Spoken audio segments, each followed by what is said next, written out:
of Winston-Salem State University. Welcome to WSSU Future Focus. Winston-Salem State University. Winston-Salem State University. And now your host, Chancellor, WSSU Elwood Chancellor, Robinson. Elwood Robinson.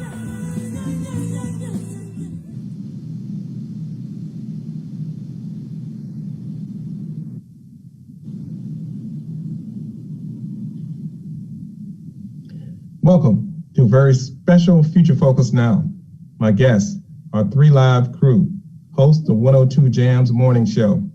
While attending Winston-Salem State University, B-Dot started at 102 Jam in the fall of 2004. He's always made it his mission to make everyone in the building at 102 Jam smile.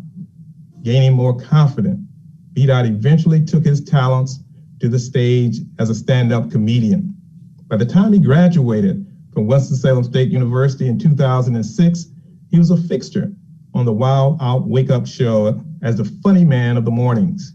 He specialized in his world-famous prank phone calls, which eventually led him to be a member of 3 Live crew, Drankins.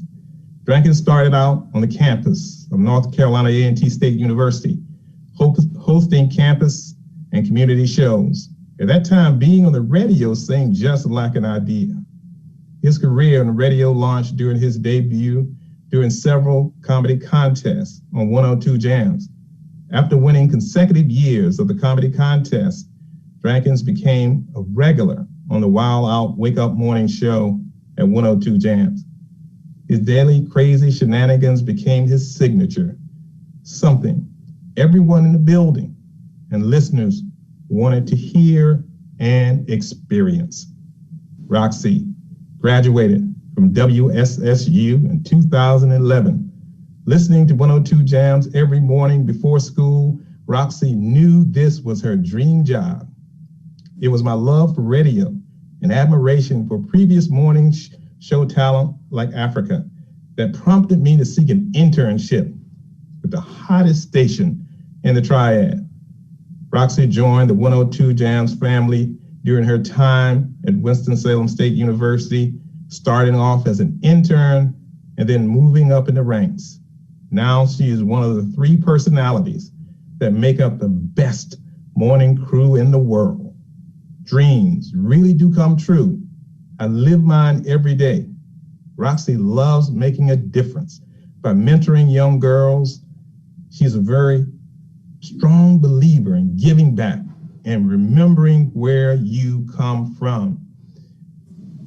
Please welcome to Future Focus Now, 3 Live crew in the house. We're glad to have you guys. Thanks for joining me, for being a part of the show tonight. I am so glad to have you on the show.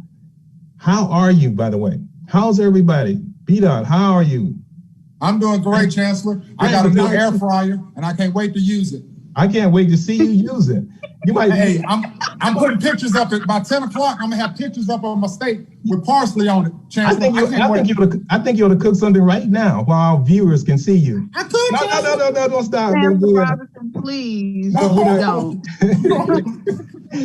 So please don't entertain that. Please don't. Look, how are you guys doing, man? We're in a pandemic. Things are not usual. Just how are you doing health-wise? How's your health? How's your family? How's everything? I would just like to say first, honestly, thank you for having us on Future Focus Now, Chancellor, because even though Roxy Drankins and I talk to each other 5 days out of 7 a week, we rarely get to see each other. You know what I mean? And so just being able to actually see them is always dope for me because, again, due to the pandemic, you know, we've been working from home. I've been at the station, but Drankins and Roxy have been working remotely. And that has its own difficulties because, you know, we use a lot of non-verbal communication in the studio and not being able to do that. A lot of things just come off the cuff when we're just in the room. Drankins could be eating something ridiculous and Roxy could be recording it. And next thing you know, we got an entertaining break. So, you know, like not being able to see them has been like the most difficult part. But so again, like I appreciate you for having us on here so I can see the homies. All right. I mean, thanks for being on here. Everybody else okay? Roxy, how are you? Drankins, how are you doing, man? How's the family? How's everybody? Great. Yeah. Great, Chancellor Robinson. Real good. Fantastic. Great over here also. Staying healthy, staying out the way. Hey, I love to hear that. And continue to do that. We got a long ways to go. We're not through this thing yet. And I want you guys to continue to promote staying well, staying healthy, doing all the things we need to do to try to beat this thing. We're not there yet. And we're getting a lot of COVID fatigue. A lot of the students on campus, faculty, staff, people in the community also. So as much as you guys can continue to promote being healthy, I would appreciate that. You've been doing a great job with that. Let's continue. This is a great group. I mean, you guys are an important group. People know you. You have a brand. 3 Live Crew is a brand that you have. How long have you been together, and how did you come together? How did this crew come together? We've been together 6 years. 6 years this past August. We came together about 6-7 years ago. It was I was on the morning show with Kyle Santillion, another WSSU ran, and he's now out in Chicago doing real well. But at that point, when they were trying to go in a different direction or whatever it is, whatever decisions they were making, they had me fill in for the spot until they figured out which direction they were going to go in. I had known Drankins for a while. We had done comedy together, traveled the country doing comedy. So I knew that if I had a shot, then I knew I wanted him as my co-pilot. And we went through a couple different female co-hosts to try to audition to see, who we had good chemistry with. And none of them really brought it like Rock. You know what I mean? Like, it was just great energy when we kicked it off. And, we've been together 6 years strong, man. Like, we brought the ratings back up to numbers that the station had never seen before. We reached demographics that the station was normally not used to reaching. We've been strong as from 12 up to 54. And it's really a testament just to our cohesiveness and our friendship and just the way we people just receive that friendship and receive that energy Monday through Friday from 6 to 10. Absolutely. I mean, that's one of the reasons I wanted to have you on the show. I mean, I think you guys are doing something special. I think you're doing something unique. And what we want to do on Future Focus is really expose, a different audience to you. I mean, the folks that listen to my show and look at my show, and not only in North Carolina, but around the country, we get a chance to see, I think, a new show, something they've never seen before. That's why I wanted to have you guys on. I love your work. I love your approach to it. I think you're great representatives of HBCUs. You tell the HBCU story strong and hard, and I really appreciate that. I'm interested in your show and how you guys come together and how you collaborate to pull off a show. Now, you guys do five days a week? Is 5 days from 6 to 10? Mm-hmm. Right? I mean, that's a lot. So tell me how the show comes together, and how do you make it happen? It doesn't seem like a lot. Go ahead, Rob. Yeah, I was about to say probably very different than a lot of other shows. Generally, a show would take like a lot of planning, a lot of sitting down and talking, bouncing ideas off of each other. And our process is just so different because we've got great chemistry. We're friends. We love each other. And so we just come up with so much content and material just talking to each other and laughing with each other. And that's when we come up with our greatest bits and our greatest ideas. Like one of our most popular bits, Thoughtspiration, came from us sitting in a production room one Thursday morning. Drank is going through Facebook and getting agitated with chicks posting quotes and memes on Facebook. And Thoughtspiration was created out of us joking and laughing at Drankin's agitation. And so it's just very natural with us, and it flows so easily. And that's not the case for a lot of other shows, and luckily it is for us. Yeah, and listening to that, it takes a certain amount of trust to get in that space. Like, do you guys know what you're going to do tomorrow? I mean, do you have an... We got an idea. I mean, we have certain staples on days, like TV Tuesday is tomorrow. So folks will call up and let us know what they're watching on TV. But this started, like Roxy said, very organically. We are all stuck in the house watching stuff on Netflix. So one Tuesday we were like, yo, what y'all watching on TV? And from there, it's sort of stuck. Okay. Yeah. So, but it is a matter of trust. You trust each other, you like each other, you know each other, and so you know when you get on the air that it's going to work, that something is going to happen, some magic is going to happen. I like that. I like that approach. Here's a question for you. I'm reading a science fiction novel. I'm not a big science fiction guy, but I read a little bit of science fiction. So let me ask you this question. Okay, let's say some force from outer space traveled and came to Earth and landed on Earth, and the first thing they got was a demo tape of your show, and they started listening to the show. They listened to the show several times. What do they know about humans on Earth? They're gonna know Beyonce is the queen. They're gonna hate Cardi B. They're gonna hate Lil Wayne. They're gonna know where to get something to eat for a good price. They're gonna know that the air fryer is the best invention since the microwave in '67. Yes. Gotcha. They'll know what shows to watch. They'll know what shows and what movies to watch. Right. They'll know how to navigate the hood. Yeah. Yeah. So they little alien behind won't end up in a pot of greens. Yeah. They're gonna get some current events. Right. Yeah. They'll be informed. They'll definitely know what's going on.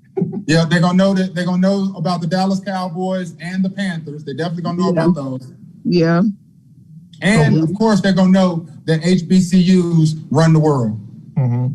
So they're gonna leave with this is in one day. This is in one day. That's just one day. This is one day. This is one day. Yeah. Man, that's a great introduction to your show. I mean, how do you, and I brought that up because when people talk about your show, how do you describe it to them? I mean, what is your show about? And then give me some indication, some clues about the music itself. It is labeled a hip hop station. What does that mean? We play urban music. We play urban music for the 18 to 24 demographic.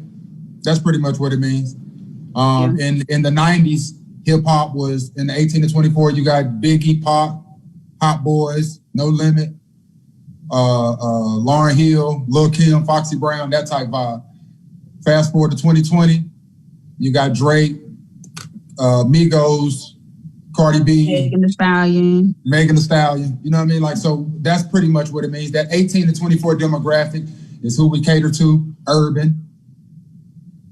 Now, has that expanded at all? Is it still 18 to 24? They're different. When you said the 18 to 24 demographic. Well, our jams right. solely, they only care about 18 to 24. If you're 25 and you listen, we appreciate you. If you're 17 and you listen, we appreciate you. But our content is geared towards 18 to 24. Now, we have an issue with that sometimes, Chancellor, because although we look like it, none of us are 18 to 24. So,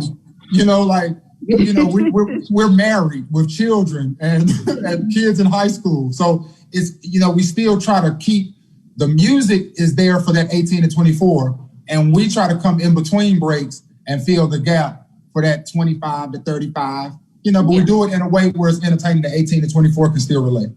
Yeah. We even bridge the gap from the old head to the young head, because there are a lot of 50, 40 something, 50-year-old people who grew up on hip hop, so, and they want to understand the young kids now and the music they listen to. So I feel like we do a great job in bridging that gap too, from 20-year-olds to the 30-year-olds to the 40-year-olds to the 50-year-olds.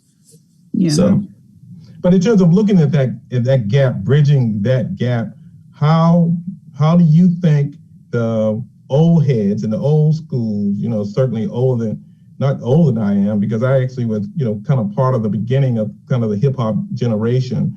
How do they view hip hop today, and how has it changed? They view hip hop the way my parents view hip hop when I was in high school.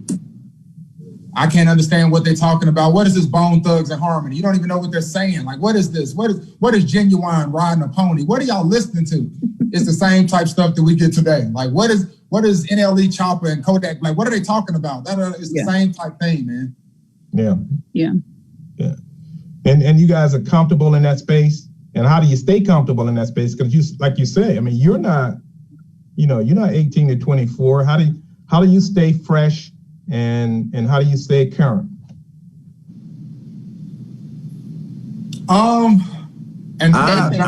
know speaking for myself. I know speaking for myself. Like, I've always been a hip hop baby. Like I didn't come into the world like listening to, the Four Tops and all that and just doing it. No, be careful, John. I mean, I'm just saying.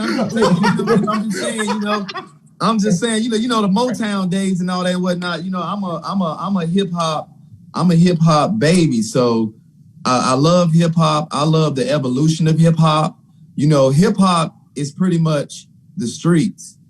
And hip hop is always going to talk about what's going on in the street right now. You know what I'm saying? And if you have a lot of people who always talk about hip hop is dead, and they always reference the 90s as real hip hop and all that. No, I just feel like they're just, they're just hip hop babies who didn't, they didn't want to evolve, with hip hop, So that's, that's how I look at it. That's how I stay on top of it right now, But I'm interested. I mean, I want Dot as well. I also want you and Roxy to answer this as well. I mean, how do you stay current with what's happening? Because I get this sense that there's a lot going on in hip hop. I mean, even the little bit that I know about hip hop is only say maybe 5 or 10%. And it just seems like every day there are new artists and there are new things that are happening, there are new fads.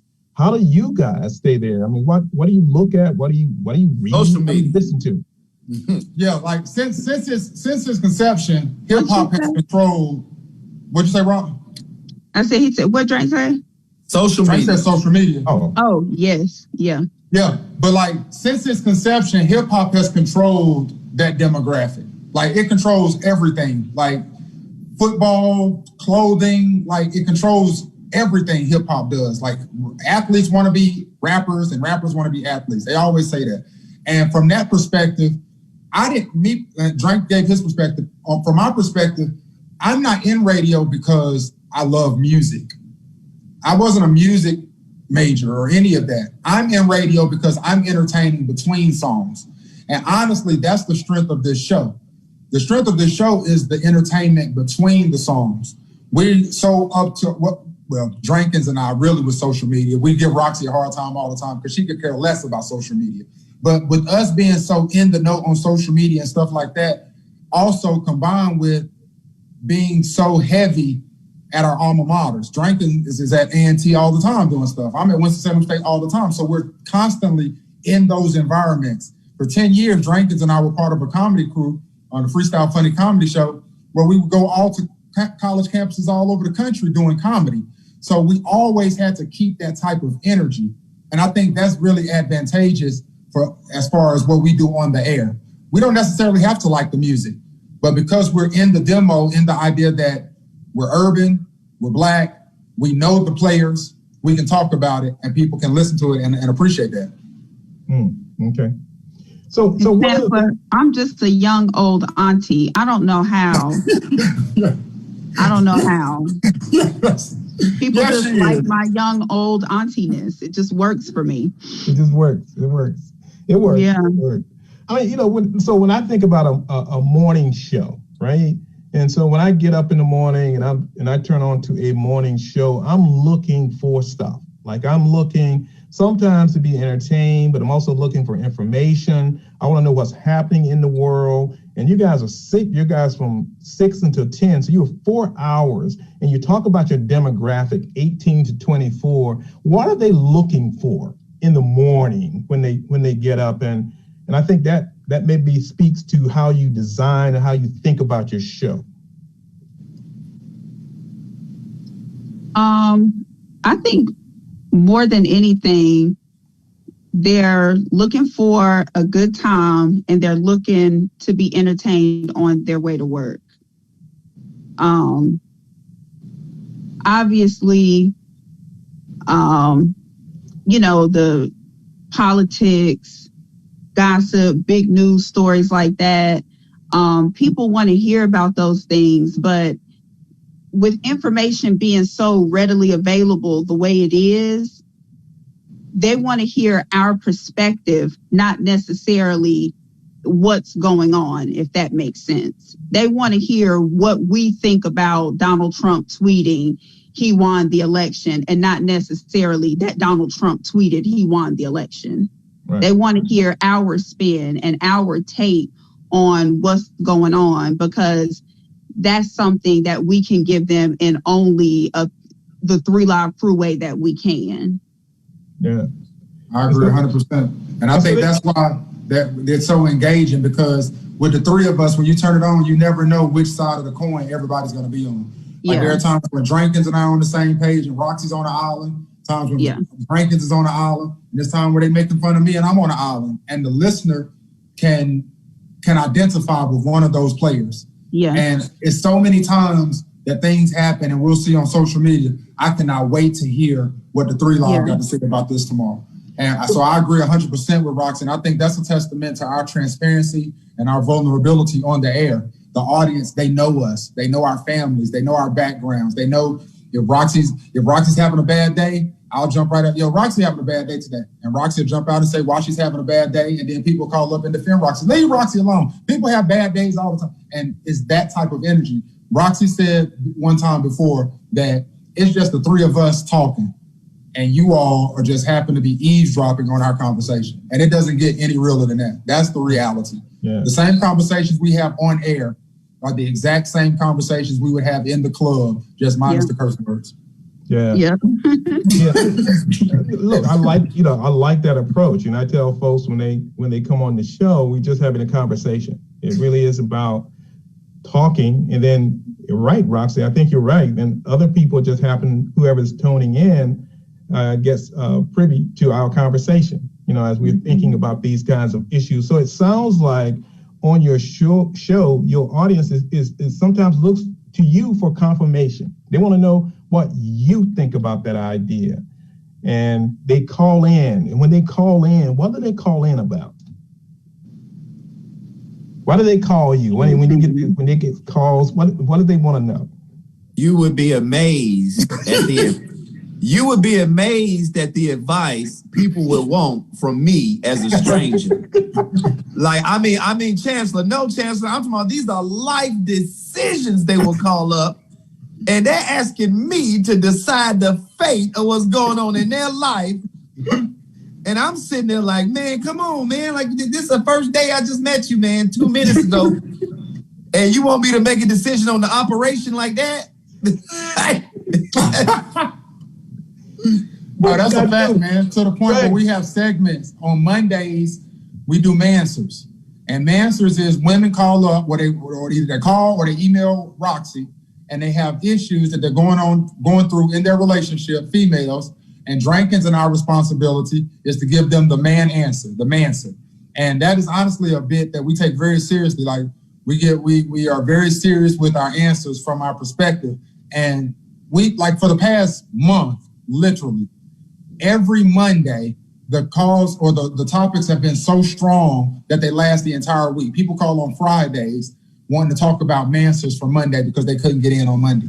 And like, again, it's just a testament of them trusting us. They trust us.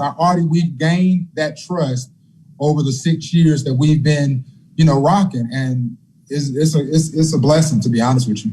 Yeah, let me ask y'all a question, given the fact that we talked a little bit about being in a pandemic.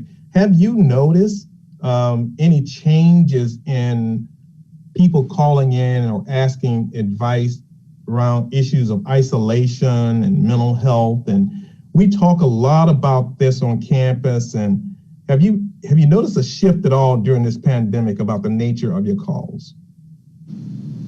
Are people worried about what's happening? Are you getting that at all about what's happening in the world? Not our calls. Our calls are pretty much the same. They haven't switched to more concerns, and not any concerns of mental health or cabin fever or anything like that. Like nothing like that. They pretty much remain the same. Yeah. Well, but that's great to hear. And so yeah. What that tells me is that you guys are giving them a real outlet, and that's important. It's important to do. I'll appreciate that. One of the things that you guys have done, Roxy, you were a student at Winston-Salem State University. B-Dot, you were a student at Winston-Salem State University. Frank, you were a student at North Carolina A&T. Talk about your experience as an HBCU student.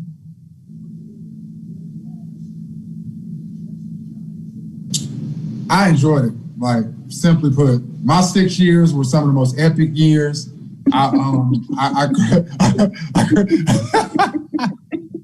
Epic, EPIC. I really credit the career and the life that I have now because of the foundation that I laid at Winston-Salem State University. It taught me a lot. Time management, just honestly, enter to learn, depart to serve. Like being out here serving in the community, I take those things very seriously. And the friendships that I've made or that I made at Winston-Salem State, like I'm friends with a lot of those people still to this day. That HBCU culture was just a family culture from administration. Rest his soul, Lorenzo Meacham was like a godfather to me when I got to Winston-Salem State University.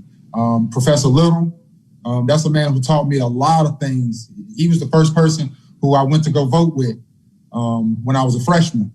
And, the things that I learned at the HBCU and the memories I made, I don't think I could have done that anywhere else. Not another HBCU, not another college, period. And I'm just indebted to Winston-Salem State University, man, seriously. Mm. Roxy, talk about your experience. So mine was, my college experience is a bit different because it was broken up. Like I didn't spend all of my time at one university. So I started at Hampton University. I did my freshman and half of my sophomore year there. And then I took a little break, partied my way home. Had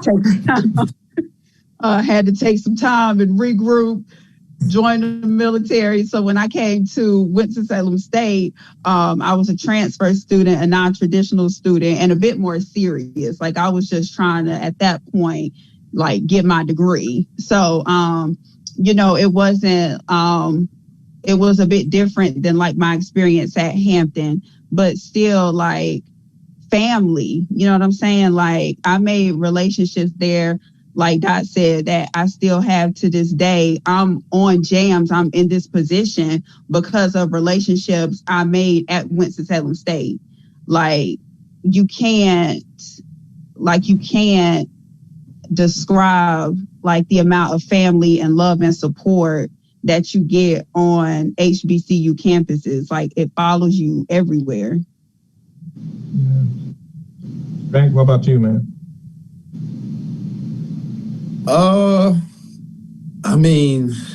It's rough to explain. I wouldn't be who I am today if it wasn't for A&T. I have a tattoo on my arm. It says, I'm from Charlotte, so it says 704 raised me, but the 336 made me, and that's just a testament to North Carolina A&T. It really did help me blossom, into who I am today, because I didn't I've been a silly guy all my life, you know what I mean? But it wasn't until I got to A&T that I actually, blossomed into a host and, a comedian, so, and I'm just grateful just for the HBCU experience, and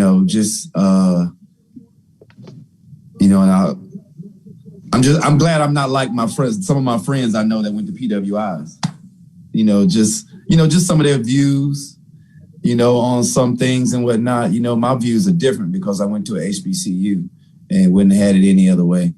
Yeah.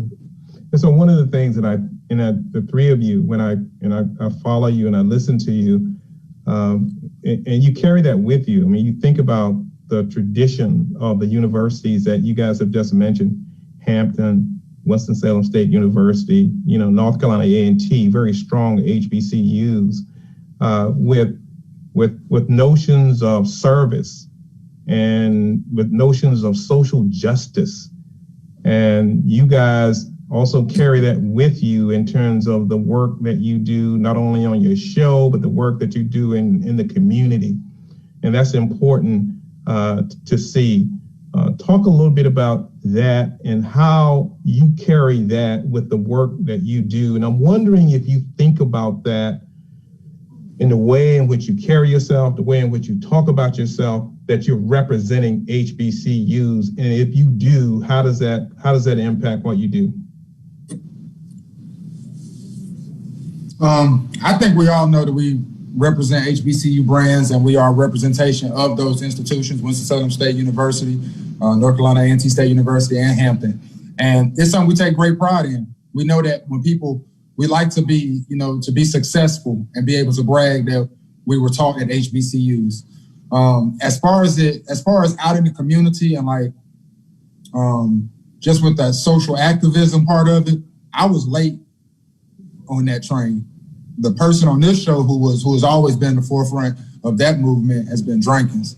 If there's anybody from this show who I ever see future in political power or in a political seat, I really believe it'll be Drankins. He's very knowledgeable of that. And I really, over the years, and I don't even think I've ever told him this, but over the years, I've really taken a lot of notes from him and regurgitated a lot of things that he said to us in just regular conversations when I'm out in front of the masses. He's the reason that I wanted to get tighter on knowing exactly what district I live in and caring more about local elections. That's something that he's been on as long as I've known him. And, from that perspective, it's one of those each one teach one type situations where, you're just talking, but you don't even know who's listening and people are picking up gems and moving them forward.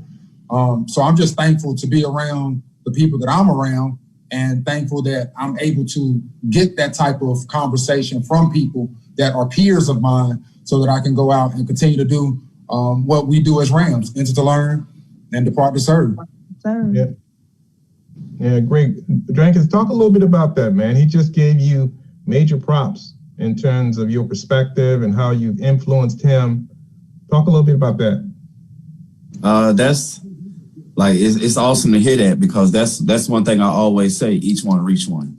It's that's a lot of times we think our message and, and whatnot, that they're not being heard and people are not getting it. But, there's always one or two people that are getting it, and then guess what? That one or two persons, they're going to go and they're going to tell somebody else.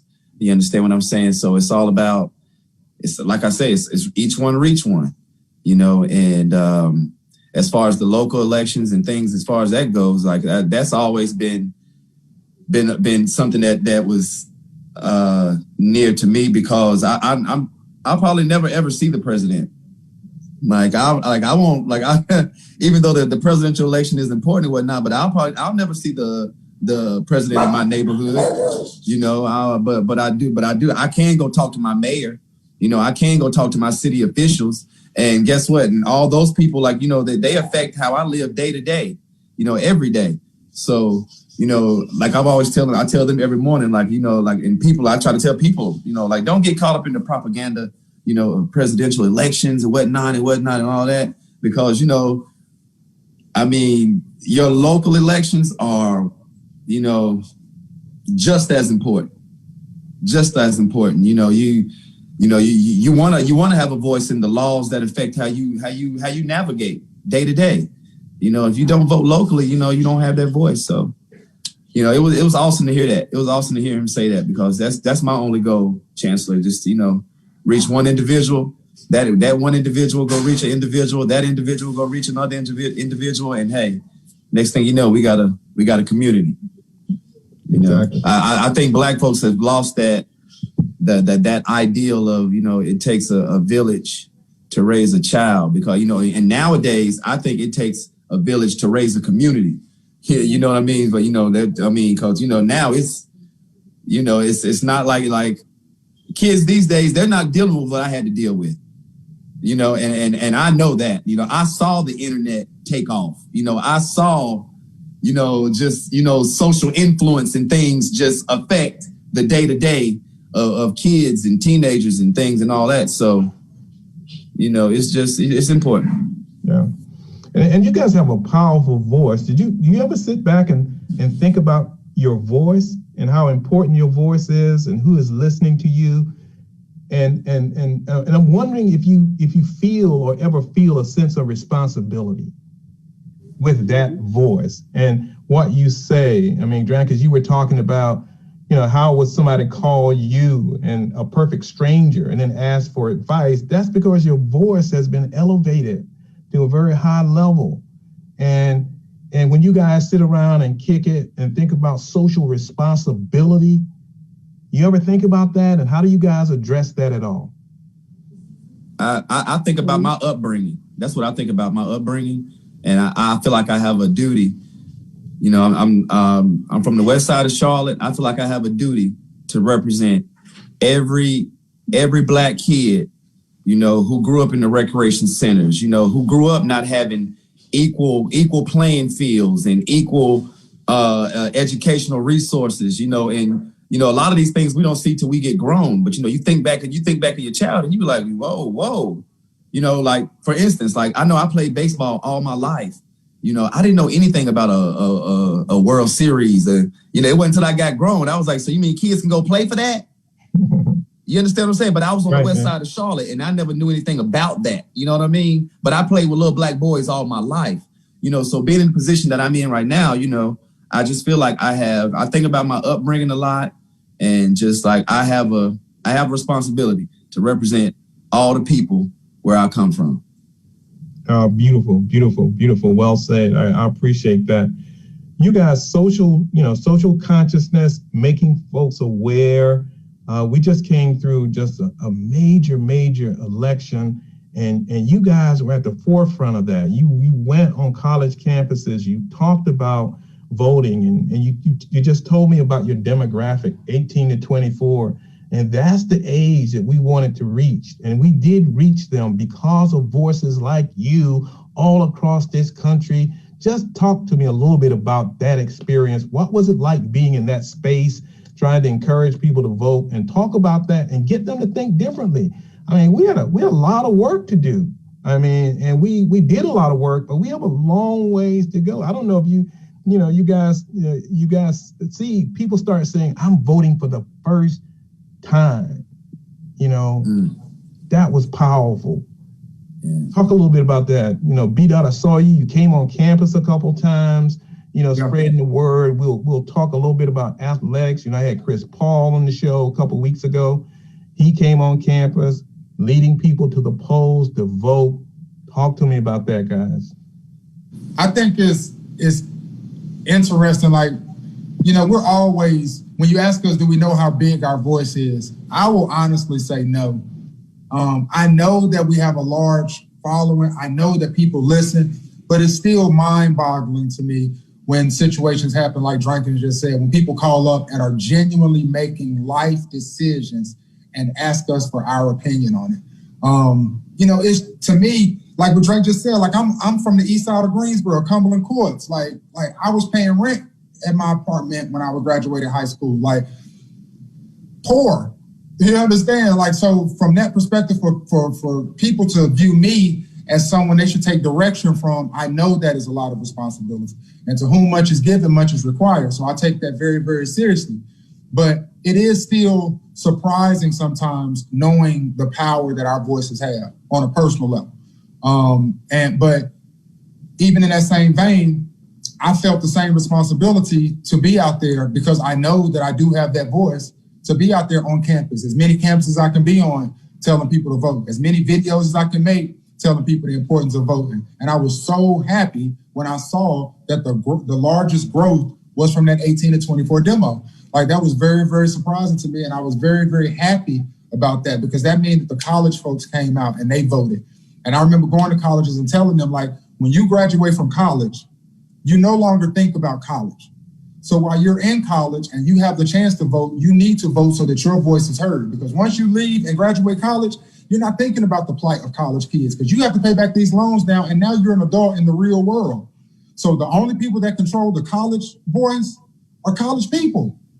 And I tried to get that message out as much as possible, and other people, other influencers were doing the same, and it was just a blessing, man. I was really happy when I saw those numbers come in. I will say that. And Chancellor, one thing I like about this election is that, like you were mentioning, a lot of first-time voters, like people who just don't believe in the system. They don't believe in the system of voting. They don't think their vote counts. Like, they voted this election.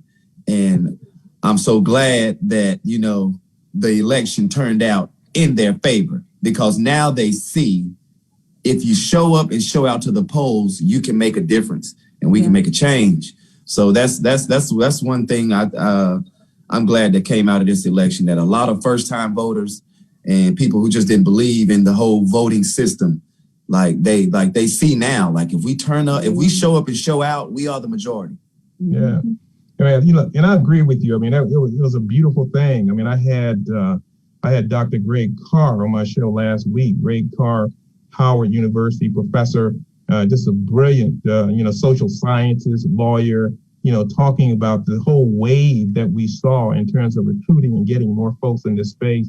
Some of the great work around this country, Stacey Abrams down in Georgia and Atlanta, registering, 800,000 people to vote, which is absolutely incredible. But the work that you guys did in terms of telling that story, what was it like for you? Tell me about the energy around that and leading up to the election. What was that like for you, Roxy? Because I know that, you talk about mentoring young girls and also empowering them and sending out a message. What was it like during that whole run up to the election?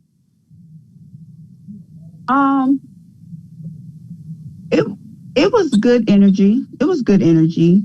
I'll say I remember, like, some mornings, months back, when we would have conversations about how we felt like the energy for Donald Trump was much greater than that was for the energy of Joe Biden. And we were talking about, how, why don't we see Joe Biden signs? Why don't we see Joe Biden flags? And why don't we feel like there's that same energy for the Democratic side as there is for Donald Trump and the Republican side?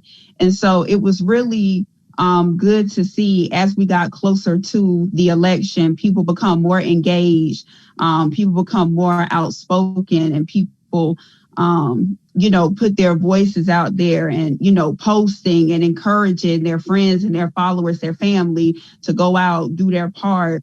And, the energy was good. Like, as we got closer to the election, it was really good to see. Great. Fantastic in terms of that. So a lot of things have been happening while we have been locked away. And so one of the things that's been happening across this country is significant, racial unrest. I mean, we've seen, killing of George Floyd and others. And really it has got folks into spaces that they've never been in before, thinking differently, particularly about African Americans and Black people in this country. And I told folks, I actually told someone just the other day, it's almost as if people in some sense have rediscovered that there are inequities in America. Like, something that's been going on for a long time, all of a sudden people are now, there are inequities, there are health inequities, there are economic inequities. I mean, and so, but these are the kinds of things that have been going on for a long time, and people have been really frustrated. I'm wondering, in terms of your audience, what you've seen during the summer, even up to now, about conversation around race and race relations in America. George Floyd's death put us back in the studio. Before George Floyd was murdered, we were working remotely from home. I was working from home, Roxy Jenkins, and we were pre-recording the show. when George, and the biggest strength to our show is being able to interact with our audience. Like that's a third of the show. And when we were working from home, we weren't allowed to do that. We had no phone capabilities.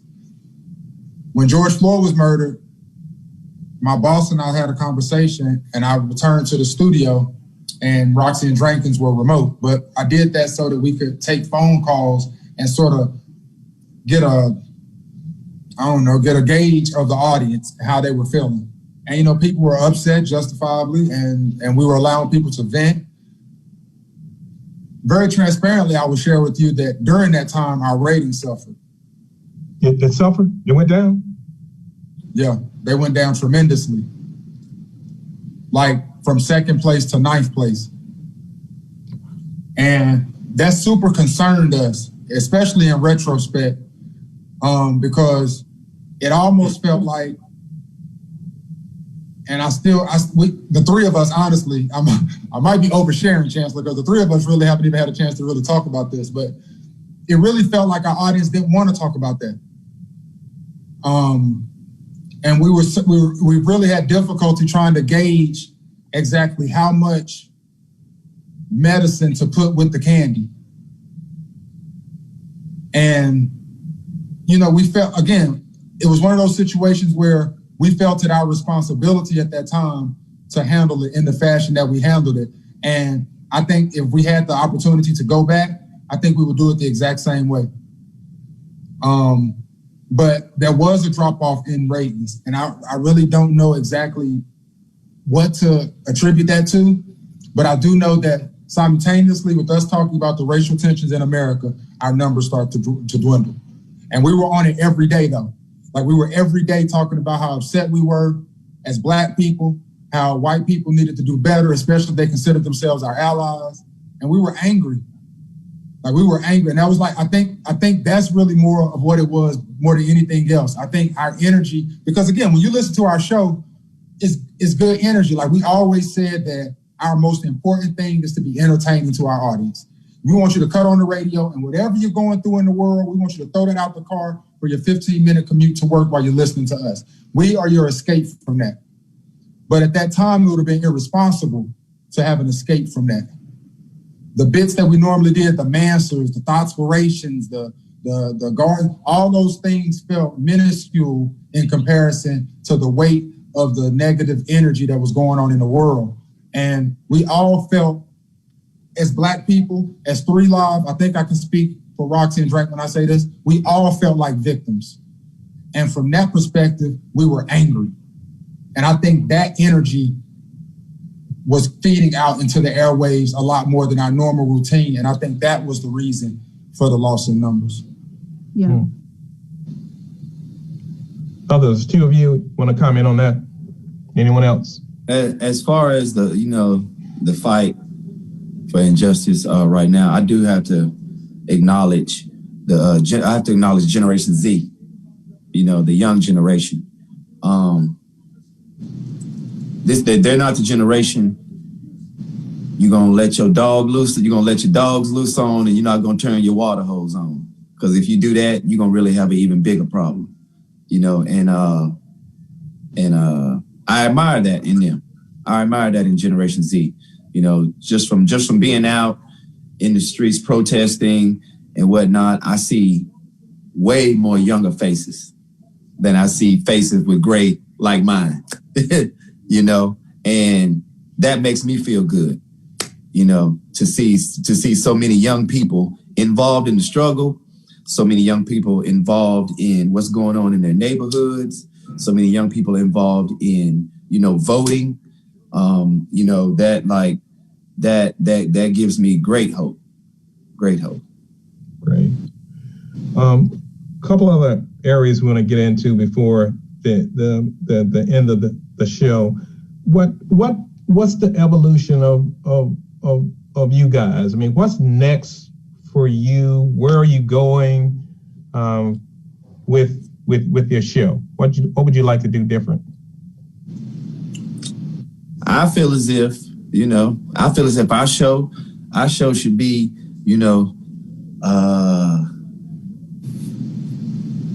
it should be also be visual. You know, I believe the people, you know, if they're entertained by our just hearing our voices, if they actually saw, you know, if they actually saw the actual conversation happening, as they're happening, and just how we interact together in a studio, like it's a TV series. You know, it's a TV series. It's you know, it's entertaining. It's just so entertaining. So I feel like, you know, that's in the future somewhere. So I like that. So the next step, you know, visual, getting out there. I like that a lot in terms of that. Let me ask you about music, a little bit about music in the last segment here. When, you know, when I was, you know, I hate to say this, because, you know, Drac is going to get all over me because he's going to see how old school I am, but you know, the OJs. Let me throw this. The OJs have a song said, you know, we have a message in our music, and what's the message in today's music, and who are the artists, in your opinion, that are carrying powerful messages today? I've told them before, like Chancellor, like now, you know, like back in the 90s, you know, there was a balance in hip hop. Like you had your native tongues, you know, your Queen Latifahs, your Jungle Brothers, your Moni Loves, your De La Souls, your Tribe Called Quest, your Commons, you know, and then you had your NWAs, you know, your No Limits, your Hot Boys, but nowadays it's like we're more hot boy, and we only have, you know, it's not, hip hop is not as balanced as it used to be. So, you know, the message in hip hop now is heavy street life. Heavy drugs, heavy guns, heavy fornication. That's honestly a lot of the message. I mean, you got to really dig in the crates to find the Rhapsodies, the J. Cole's, the Kendricks, the Wale's. You got to dig in the crates to find those like that. Like, I agree 100%. Drink has wrapped it up best. The balance is a lot more weighted in the ratchet. Mm-hmm. Now, what's driving that? The economics? That's what's selling? That's what people are buying? What's driving that? Almost kind of the lack of having this kind of uplifted kind of consciousness that sometimes we had been accustomed to. What's popular? What's popular? That's what's driving it. And I also believe that, you know, the powers that be see the influence of hip hop. And so whatever people want to get pushed, put it in hip hop. Gotcha. Which goes back to my earlier statement. Ever since its conception, hip hop has controlled America. Hip hop controls what direction America goes in. Like all the memes with now Vice President-elect Kamala Harris, and just all the, like, it's just everything is hip hop. Everything, you know, like even Joe Biden running to the stage to give his acceptance speech. They put so many hip hop tracks behind that in different memes and stuff. Like, hip hop controls the culture, and I agree with Drankins. Whoever's controlling that. I mean, you follow the money. Where does the money go back to? Whatever white man controlling that part, that's who pumping it. Mm-hmm. Like even this election, Chancellor, you had Biden signs, you had Trump signs, but every now and then you would see a sign that said, presidents are temporary, but Wu-Tang is forever. Hip hop is everywhere. Okay? Everywhere. Legit. Look, I got a couple of interesting things, and we'll get you out of here. I know you guys talk a lot about sports. So tell me about your favorite teams. I read Roxy likes the Duke Blue Devils. I know that's not true, but I read that somewhere that she likes it. It can't be true. That is true. That's true. Listen, I told you, Roxy couldn't be perfect. I mean, she's got her flaws, you know, and that is clearly it's not one of them. Not one of them. I'm straight Dallas Cowboys, Tar Heels, Winston-Salem State University, St. Louis Cardinals baseball, and Charlotte Hornets basketball, and wherever CP3 goes. So now I'm rooting for the Phoenix Suns. There you go. I love it. There you go. Dragons, what about you, man? I'm Carolina Panthers, Charlotte Hornets, and North Carolina A&T, Aggie Pride, baby. There you go, Aggie Pride. Roxy, Duke Blue Devils, and who else? LeBron James. LeBron James. LeBron James. All right. So is LeBron James the GOAT? Period. Oh my goodness. Period. Yes. That's what Roxy will tell you. Yes. That's what I say. I say it's 1A, 1B. MJ, LBJ. Yeah. I don't even like MJ. I think it's time to wrap this up, Chancellor. I think my baby getting tired over there. Chris, give Roxy something to eat. She's tired. It is about time to wrap this up. I gotta get you out. Look, the way you get out of here is you gotta tell me. I got a couple categories with the American Music Awards. You gotta tell me who's gonna win. Right? All right, we'll do our best, even though we ain't gonna watch. You said American Music Award. Don't you have the Soul Train Awards is coming up? Why you choose Because the American Music Award is coming up on Sunday. You gonna watch Chancellor? Chancellor, you watch the AMAs? No. Yeah, I watch it. I'm gonna watch it. That's the Chancellor. You saw Chancellor tell that. Right, what? I watch the American Music Award. Here we go. Cap. Look, we'll play along though. Yeah, you gotta play. You're just playing along. Okay. Right? All right. Artist of the year. See, you tell me who's gonna win and then who should win. All right. Artist of the year. We have Justin Bieber, Post Malone, Roddy Ricch, Taylor Swift, The Weeknd. Post Malone. Post Malone gonna win. Or Taylor Swift. Go Taylor Swift. Taylor did have an album drop this year. Taylor, yeah, the biggest album of the year this year. It was bigger than Post Malone's? Okay, yeah. So who's gonna win? Taylor Swift is gonna win, but Post Malone should win. I think Taylor's gonna win. All right. I'm gonna go with Roxy. Roddy Ricch would get my vote. Roddy Ricch would get my vote. Really, Roxy? The Weeknd wouldn't get your vote? You so excited he performing at halftime? The Weeknd shouldn't be in there. The Weeknd should be in there. The Weeknd should be in there. I wasn't a huge fan of this album, but I still like him. All right, we got you. New Artist of the Year. All right. Louis Capaldi, Doja Cat. I don't know. Don't ask me. Look, I'm not in this. This is for you guys. All right. Okay. All right. Doja Cat, Da Baby, Lil Baby, Roddy Ricch, Megan Thee Stallion. Look, Louis Capaldi gonna win it. Watch. Oh, look. Watch. What that is. Although Lil Baby should win. I think Lil Baby's gonna win. I think Lil Baby's gonna win. Lil Baby should win. Yeah. Lil Baby, but not Da Baby. Correct. Right. Okay. I hate to say that because Da Baby is Charlotte, but Lil Baby just I don't know, and that's weird. Why are we saying that? Because the Baby had a run, but Lil Baby had a run too, though. Yes. I'm about to say, I think my turn was like right behind Taylor Swift's album. I think. Wow. I'm going with Da Baby. That's what I'm going with. Well, Chancellor, you can't even pronounce everybody's name in the category, so you might want to trust us. Got your little Darkwing Duck hat on. Think you're going to tell somebody something. Look, I don't count. I don't count because I can't, right? All right. It's your show, Chancellor. Do what you want. I'll try to do better. Only a couple more and we out of here.